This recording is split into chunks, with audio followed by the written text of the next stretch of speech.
les différents types d'intelligence et comment les développer. As-tu déjà eu l'impression d'être intelligent, mais de ne pas être reconnu comme tel par l'école, par le travail ou par la société? On t'a peut-être fait croire que l'intelligence se mesure uniquement par les notes, par les diplômes, par la capacité à mémoriser. Pourtant, certaines personnes savent comprendre les émotions, guider les autres, créer, ressentir, imaginer, se connecter au sens profond de la vie. Et ça aussi, c'est de l'intelligence. Dans cette vidéo, nous allons voir ensemble ce qu'est réellement l'intelligence, les différents types d'intelligence, comment les reconnaître en toi et surtout comment les développer concrètement. Cette vidéo est une invitation à te réconcilier avec ton potentiel. Il faut d'abord comprendre ce que c'est que l'intelligence. L'intelligence n'est pas unique, elle n'est pas figée, elle n'est pas réservée à une élite.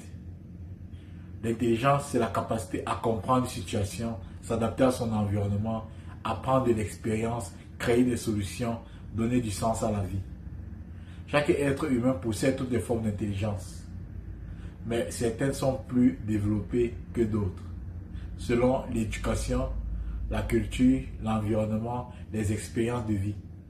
Le vrai problème ce n'est pas le manque d'intelligence, c'est ce qu'on ne nous a jamais appris, comment l'identifier et comment la cultiver.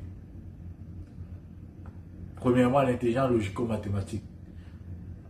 Cette intelligence concerne le raisonnement, l'analyse, la logique, les chiffres, les structures.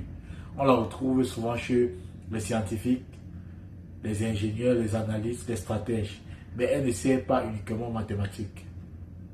Elle aide aussi à structurer sa pensée, prendre de meilleures décisions, comprendre les causes et les conséquences. Bon, maintenant, comment la développer? Vous pouvez résoudre des énigmes, analyser les situations étape par étape, observer ses erreurs au lieu de les fuir, se poser régulièrement la question pourquoi. Penser clairement, c'est déjà penser intelligemment. Ensuite, nous avons l'intelligence linguistique.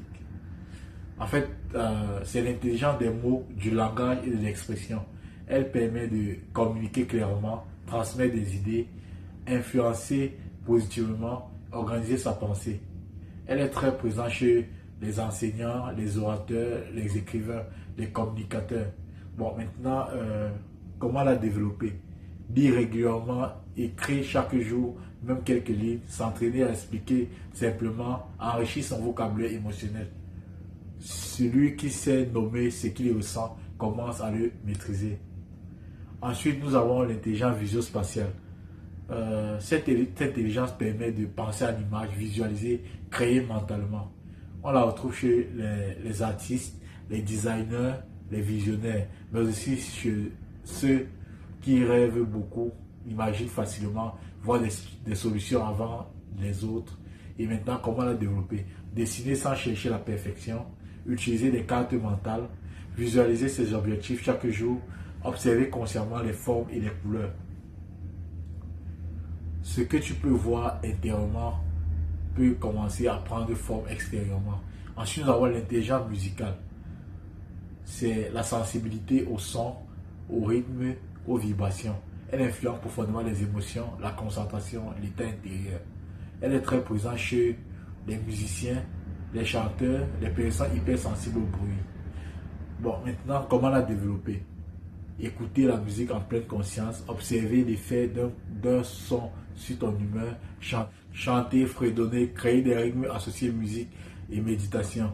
Le son est un langage et que le corps comprend très bien. Ensuite, nous avons l'intelligence corporelle kinesthésique. C'est l'intelligence du corps, du mouvement et de l'action. On la retrouve chez les sportifs, les danseurs, les artisans, les thérapeutes corporels. Le corps n'est pas séparé de l'intelligence. Il pense et il mémorise à sa manière. Bon, maintenant, comment la développer?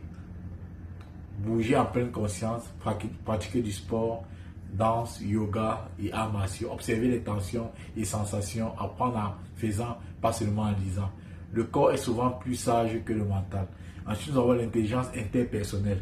C'est l'intelligence de la relation. Comprendre les autres, interagir avec justesse, ressentir ce qui se joue dans une relation.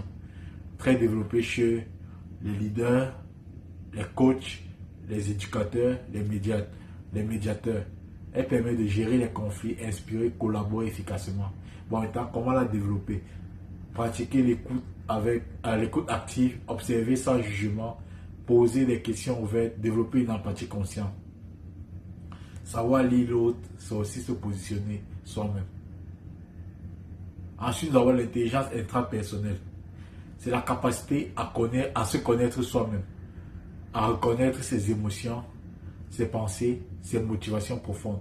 Elle est essentielle pour le développement personnel, la maturité émotionnelle, la spiritualité. Bon, maintenant, comment la développer?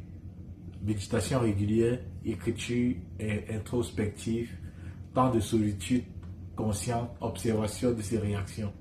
Celui qui se connaît devient plus stable et plus libre intérieurement. Et enfin, parmi les tout petits intelligences, on a l'intelligence naturaliste et spirituelle. C'est l'intelligence de la connexion.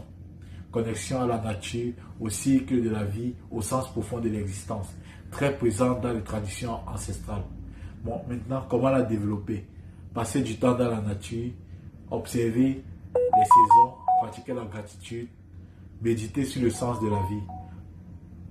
Plus tu es connecté au vivant, plus tu es aligné intérieurement. Maintenant, en conclusion et en message final pour sortir, tu n'es pas moins intelligent. Tu es intelligent différemment. La clé n'est pas de te comparer, mais de reconnaître et de cultiver tes formes d'intelligence. Dis-moi en commentaire quelle intelligence te représente le plus et laquelle tu veux développer dès maintenant. Abonne-toi pour plus de contenu sur le potentiel humain, la conscience et l'éveil intérieur. Merci d'avoir regardé. Bye.